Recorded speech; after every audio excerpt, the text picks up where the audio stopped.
Israel, Palestine, Gaza, Hamas, इन सबको start हुए 2 महीने से ज्यादा हो चुका है और इसमें कितने डेथ, कितने बॉम्ब, कितनी मिसाइल थी, इन सब का कोई फायदा नहीं क्योंकि ये एक जमीनी मामला है। और इसी वॉर के दौरान एक वर्ड आपके कानों तक जरूर पहुंचा होगा, ग्रेटर इसराइल करके। तो क्या है ये एक वर्ड की जिसके लिए अमेरिका नेतन्याहू को सपोर्ट कर रहा है और इसराइल की गवर्नमेंट ने वर्ल्ड मैप में निशान लगा कर रखा है। तो क्या है ये ग्रेटर इसराइल? ग्रेटर इसराइल का क़याम।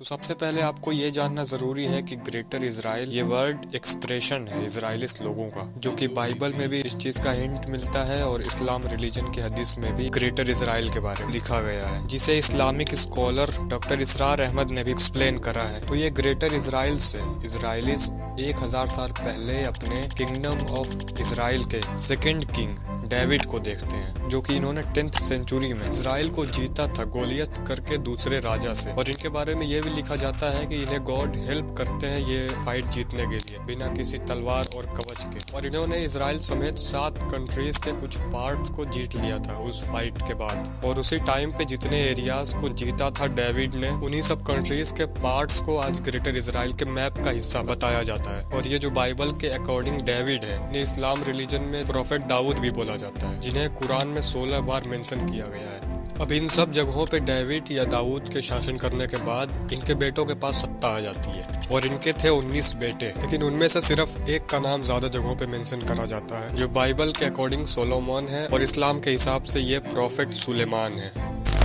अब इतने बड़े एरिया के किंग के 19 बेटे थे और इन सब ने आपस में ही झगड़े शुरू कर दिए अपनी एक एक कंट्री के लिए। और ऐसे ही जमीन कम होते होते इसराइल के नए किंग बनते हैं प्रोफेट सुलेमान या सोलोमन। और उस टाइम तक ये जगह 2 ट्राइब्स में बट चुकी थी, नॉर्दर्न ट्राइब्स जो आज के टाइम पे इसराइल है और साउथर्न ट्राइब्स जिसे जूदा कहा गया था। आज के टाइम पे इसराइलिस इसे जूडिया प्रोनाउंस करते हैं और पैलेस्टीनियंस वेस्ट बैंक को ही जूदा बताते हैं। अब देखा जाए तो ये ग्रेटर इसराइल की पॉसिबिलिटी बहुत कम है क्योंकि इतनी बड़ी बड़ी कंट्रीज से उनके एरियाज को लेना आसान काम नहीं है, लेकिन बाइबल और हदीस की बातों को भी ध्यान में रखना जरूरी है। अब इन कंट्रीज के एरियाज को अपने अंदर लेना, ग्रेटर इसराइल बनना, इन सब के अलावा भी कुछ ऐसी चीजें हैं जो कि इस्लामिक प्लेसेस को हटा के डिस्ट्रॉय करके इन्हें अपनी चीजें बनाना, वो भी ग्रेटर इसराइल का हिस्सा है। उन सब चीजों को तोड़े बिना ग्रेटर इसराइल कंप्लीट नहीं होगा। तो अगर इस वीडियो के बाद भी ग्रेटर इसराइल के बारे में कुछ और जानना है, आगे की बातें जाननी है, तो कमेंट में जरूर बताना। पूरी कोशिश करूंगा अगली वीडियो बनाने की। और यहाँ तक बनने के लिए